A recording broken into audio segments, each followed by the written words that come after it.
बिस्मिल्लाहिर्रहमानिर्रहीम, अस्सलाम वालेकुम। आप देख रहे हैं स्पोर्ट्स फ्लिक्स, मैं हूं हमजा शफीक। तो जनाब, पीसीबी में जो कुछ तब्दीलियों की बात चल रही थी पिछले एक महीने से मुसलसल, ना हमारे चीफ सेलेक्टर जो हैं वो फाइनलाइज हो रहे थे, ना मैनेजमेंट में बाकी तमाम चीज़ें कुछ फाइनलाइज हो रही थी। कोचिंग स्टाफ पर बहुत सी बात की जा रही थी, लेकिन अब जो है मिसबाह अल हक के आने के बाद कुछ स्टेबिलिटी नज़र आई है और फैसला ये हुआ है कि जनाब जो कोचिंग स्टाफ है इसे वर्ल्ड कप तक जो है इन्हीं को लेके चला जाए। इसके बाद देखेंगे कि मिकी आर्थर साहब से ऑनलाइन कोचिंग लेनी है या नहीं लेनी। फॉर्मर कैप्टन सलमान भट्ट साहब टेलीफोन लाइन पर हमारे साथ मौजूद हैं। अस्सलाम वालेकुम भट्ट साहब। वालेकुम अस्सलाम। भट्ट साहब, मिसबाह उल हक के बारे में जैसा कि आपने कल भी कहा था कि जब पहले भी थे तो मिकी आर्थर के साथ कुछ मामला थे, लेकिन अब बहरहाल वर्ल्ड कप तक उन्होंने कहा है कि ठीक है यही कोचिंग स्टाफ चलने दें। मिकी आर्थर हैं, ग्रांट ब्रैडबर्न हैं, मॉर्ने मॉर्कल हैं, तो सही फैसला समझ रहे हैं आप? बिल्कुल यही सेंसिबल फैसला है, बिकॉज अभी ऐसा टाइम नहीं है कोई नया आएगा, उसको अपनी टीम बनानी है, उसको सेटल होना है। लड़के भी इस तरह कंफर्टेबल नहीं होते। और दूसरा ये है कि मिसबाह का कोई उससे खुदा न खासा पर्सनल थोड़ी कोई मामला है। बिल्कुल। वो तो तमाम जो सीरीज थी दुबई में वो हम जीत रहे थे, बाहर हर जगह हम हार रहे थे। और कोई बहुत वो ठीक है, वो कुछ चीजें उनके क्रेडिट की थी, कुछ उनके क्रेडिट की नहीं थी, तो वो बदले गए। लेकिन अभी अच्छा डिसीजन है, क्योंकि अब वो पिछले काफी महीनों से लगे हुए हैं और टीम खेल रही है। तो फिर अभी जो सीक्वेंस की चेंजेस जो है ना, वो फिर अलाउ करती हैं कि लोग बहाने लगाएं। और अगर वो अच्छा करते हैं तो फिर बड़ी अच्छी बात है।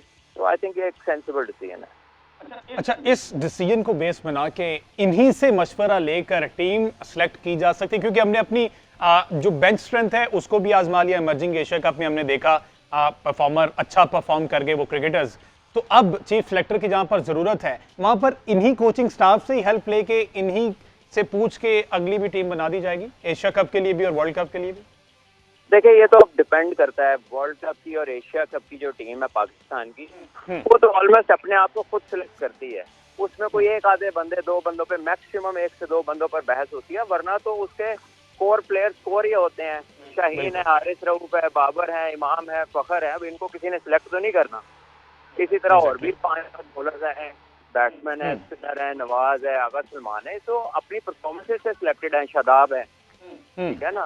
तो एक आध बंदे का है, तो वो ये कोई इतनी रॉकेट साइंस नहीं है। तो सिलेक्शन कमेटी का टेस्ट आता है जब वो ग्रास रूट से ऊपर लेकर आते हैं लोगों को, यहाँ कोई बड़ा डिसीजन करना हो, जब हालात ठीक ना हो। तो अभी तो चीजें स्मूथ है उस हिसाब से। ठीक है, तो दैट मीन्स कोई खास जरूरत नहीं है चीफ सेलेक्टर अपॉइंट करने की जल्दबाजी में कि एशिया कप की टीम फाइनल करनी है तो उसके लिए चीफ सेलेक्टर जरूरी है। मिसबाह उल हक भी ये जिम्मेदारी अदा कर सकते हैं। देखिए, कोई बिल्कुल कर सकते हैं, वो भी कर सकते हैं। अगर किसी को लगा भी दें, किसी भी क्रिकेटर को जो कि अच्छा खासा क्रिकेट एक्सपीरियंस या उसकी क्रिकेटिंग एक्यूमेंट अच्छी हो, तो वो कर सकता है। इसमें कोई ऐसी बड़ी बात नहीं है।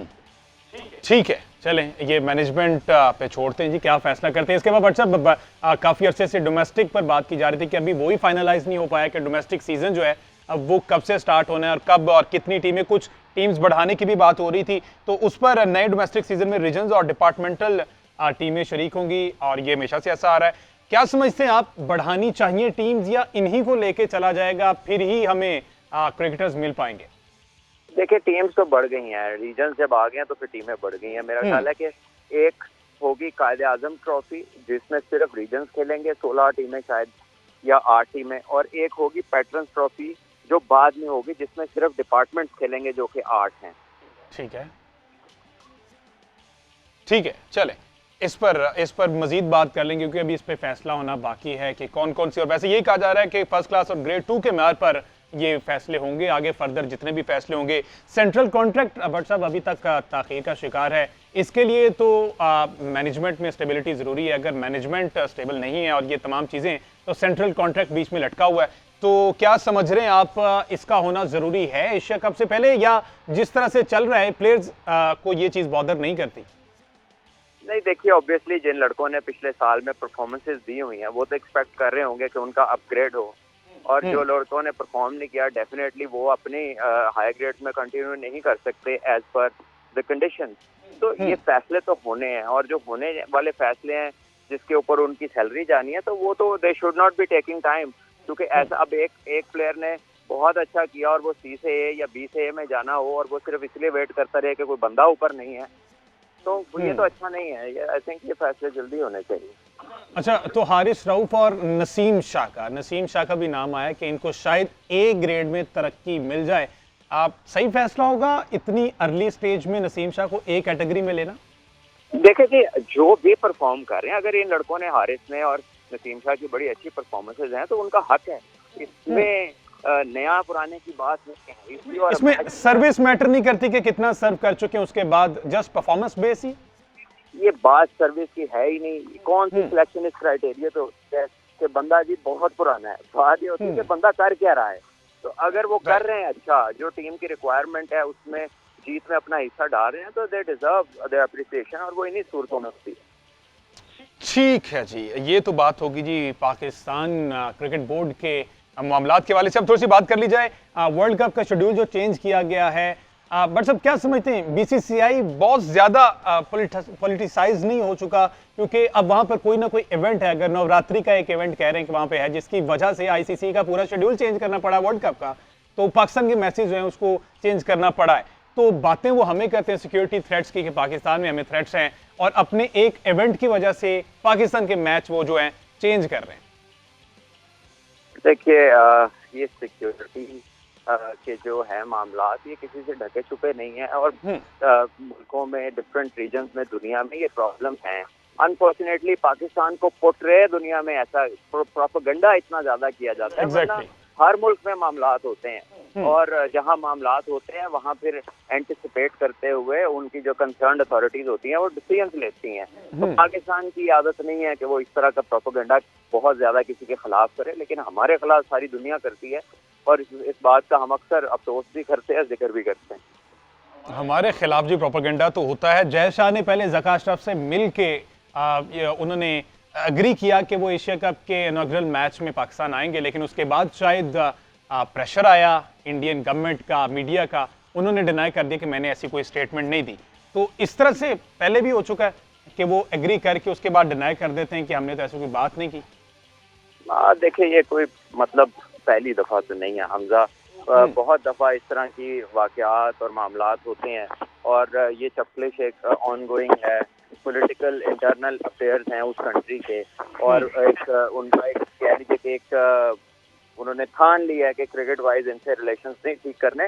तो ठीक है, वेट करें। सबको पता है हम तो दावत दे ही रहे हैं, हम तो आने जाने के लिए तैयार हैं, लेकिन अगर वो नहीं चाहते एक चीज, तो सारी दुनिया तो आ ही रही है, फिर जबरदस्ती तो नहीं है ना किसी से। और यही बात वहां पर एक स्पोर्ट्स जर्नलिस्ट है और विक्रांत गुप्ता, उन्होंने ऑन एयर बैठ के कही कि तमाम टीम्स पाकिस्तान जा रही हैं, सिर्फ इंडियन टीम को मसला है। इंडियन टीम, उन्होंने तो ये तक कह दिया कि इंडियन टीम जो है अब परफॉर्मेंस बेस्ड पाकिस्तान से डर रही है। फाइनेंशियली बहुत तगड़ा है बीसीसीआई, लेकिन अब जो है परफॉर्मेंस पर कॉम्प्रोमाइज करता हुआ बीसीसीआई दिखाई दे रहा है। तो समझते हैं आप ये भी एक फैक्टर हो सकता है? देखिए वो खुद इस तरह की बातें कर करके इस नहज पे ले गए हैं कि अब वो जब भी पाकिस्तान से हारेंगे तो उनको बातें तो सुननी पड़ेंगी। बिल्कुल, हर अपनी को बड़ा बड़ा जाहिर करके हम ये, हम वो, हम ऐसे, हम वैसे, जो कि है, जो कि बात ठीक भी है। ठीक है, उन्होंने बहुत अरबों डॉलर क्रिकेट पे खर्च रहे हैं, एक पूरी बड़ी इंडस्ट्री बना ली है, और नेक्स्ट लेवल पे वो चीजों को लेकर जरूर गए हैं, लेकिन स्टिल माशाल्लाह Pakistan team is good enough कि जो उनको हराती भी रहती है। ठीक है, और अब एक स्टेज ऐसी आ गई कि उन पे बड़ा प्रेशर होगा। मैं आपको बताऊं, वर्ल्ड कप के मैच है, इंडिया पे बहुत ज्यादा प्रेशर होगा। बिल्कुल, और इंशाल्लाह पाकिस्तान अच्छा परफॉर्म करेगा। और उन्होंने उसी शो में ये भी कहा है कि पाकिस्तान ने एक अच्छे टाइम में अपना यंग कैप्टन यंग टीम को दे दिया, और वो उन्हें अच्छा लेकर चल रहे हैं। ऑन दी अदर हैंड उन्होंने एक बार फिर बताया कि विराट कोहली वर्सेस रोहित शर्मा जो है वो चल रहा है, और फेवरेटिज्म रूज पे बीसीसीआई में, तो यही चीज इंडियन टीम को तबाह कर देगी। अब टी20 में जसप्रीत बुमराह को उन्होंने कप्तानी दे दी है, जो कि एक बड़े लंबे अरसे से क्रिकेट से बाहर थे। देखिए अल्हम्दुलिल्लाह पाकिस्तान की जो टीम है ना, वो रिसेंटली एक अच्छे डायरेक्शन में ग्रो कर रही है, और उसकी एक रीजन ये है कि आपके बहुत ज्यादा चेंजेस नहीं हुए, एक सर्टेन ग्रुप ऑफ प्लेयर्स रहा। ठीक है, जब हम बेंच स्ट्रेंथ देखते हैं तो हमें बहुत ज्यादा बड़ी बेंच स्ट्रेंथ नजर नहीं आती, लेकिन with extensive bench strength India का डिलेमा ये है कि उनके पास टू मैनी चॉइसेस, आप समझ नहीं लगनी करना क्या, और उसमें कंफ्यूजन भी है, और उसमें कह लीजिए कि उस तरह की जो डिजायर्ड परफॉर्मेंसेस भी हैं, जब वो चेंज करते हैं तो एट टाइम्स नहीं आती। लेकिन हमने देखा कि जिस तरह से उनके डोमेस्टिक में या उनकी लीग्स में जो प्लेयर्स परफॉर्म कर रहे हैं, इंटरनेशनली वो उस तरह से परफॉर्म कर नहीं पा रहे। हमने रिसेंटली शुभमन गिल को देखा, उन्हें बहुत से मौके दिए गए, टेस्ट में भी, ओडीआईज अभी वेस्ट इंडीज़ के खिलाफ हुए हैं। तो दैट मीन्स जितना पैसा लीग्स में लगा रहे हैं क्रिकेटर जो हैं, परफॉर्म भी सिर्फ वहीं कर रहे हैं इंटरनेशनल लेवल पर, उस तरह से जिस तरह से एक्सपेक्टेशंस हैं उनसे, वो परफॉर्म नहीं कर पा रहे। ऑन दी अदर हैंड हमारे क्रिकेटर्स ऑल्दो लीग्स भी खेलते हैं लेकिन इंटरनेशनली परफॉर्म कर रहे हैं। नहीं हमजा, देखिए शुभमन गिल की जहां तक बात है, इसी साल में उन्होंने वनडे में डबल सेंचुरी की है, उन्होंने टेस्ट में बड़े 100 किए हैं, उन्होंने T20 में 100 किए। लेकिन कहा तो ये जाता है कि श्रीलंका के खिलाफ, बांग्लादेश के खिलाफ, इस तरह की टीम जैसे ही न्यूजीलैंड जैसी टीम आई, अब वो हाथ खड़े कर गए। न्यूजीलैंड के खिलाफ किए हैं, ऑस्ट्रेलिया के खिलाफ किए हैं, साउथ अफ्रीका के खिलाफ भी रन किए हैं उन्होंने, हर बड़ी टीम के खिलाफ रन किए हैं। देखिए यही वो चीज है कि जो हमें डिफर करती है इन लोगों के साथ या उनके कुछ ऐसे लोगों के साथ। हमें ये जरूरत ही नहीं है कि हम किसी को ऊपर नीचे छोटा बड़ा दिखाने की कोशिश करें। He is a quality player, लेकिन उनके अलावा कुछ उनके ऐसे प्लेयर हैं जिनसे डिजायर्ड रिजल्ट्स नहीं आते। कप्तानी को लेके आप समझते हैं कि विराट कोहली से कप्तानी लेना, जो भी इनकी अंदरूनी मामला चल रहे हैं, कप्तानी लेकर विराट कोहली से इंडियन टीम को डिस्टर्ब किया गया? देखिए वो इन्होंने एक, मैं कहूँगा कि वो ब्लंडर था। अच्छी खासी टीम इन्होंने डिस्टर्ब की, अच्छा खासा कप्तान इन्होंने डिस्टर्ब किया, और नो डाउट कि रोहित शर्मा बहुत बड़े प्लेयर हैं, बट एट द मोमेंट 2 साल से वो एथलीट लगते ही नहीं है। He is too big, you know. उनका जो लेथार्जिक है वो फील्ड के अंदर, उनसे वो जो आप एक विराट कोहली या धोनी को देखते, जो लोग इंडियन कैप्टन को वो सोचते हैं आपके इस तरह होगा, परसीव करते हैं, वो Rohit Sharma is entirely different. अफसोस इस बात का है कि कितना इंटरनेशनल टॉप क्लास प्लेयर जो है वो अपनी पोजीशन के साथ जस्टिफाई नहीं कर रहा अपनी फिटनेस को। वो ग्राउंड के अंदर वो वाली एजिलिटी, वो वाली कमांड, वो वाली फुर्ती नजर नहीं आती उनके अंदर, अनफॉर्चुनेटली। हालांकि वो जब पतले थे वो बेहतरीन फील्डर थे और आउटस्टैंडिंग बैट्समैन है, बिला शुबा दुनिया के टॉप क्लास प्लेयर्स में से हैं, लेकिन अपनी फिटनेस के साथ जस्टिस नहीं कर रहे वो। ठीक है जी, अब बीसीसीआई जो है जी पैसे के नशे में स्पोर्ट्समैन स्पिरिट भूल चुका। अभी हम ये देख रहे थे बीच में आईसीसी वर्ल्ड कप के हवाले से जो ऑफिशियल एक टीजर रिलीज किया गया, उसमें पाकिस्तान को कहीं बहुत पीछे दिखाया गया। दैट मीन्स कि पाकिस्तान से वो हमेशा की तरह अब भी डर रहे हैं। आज के शो से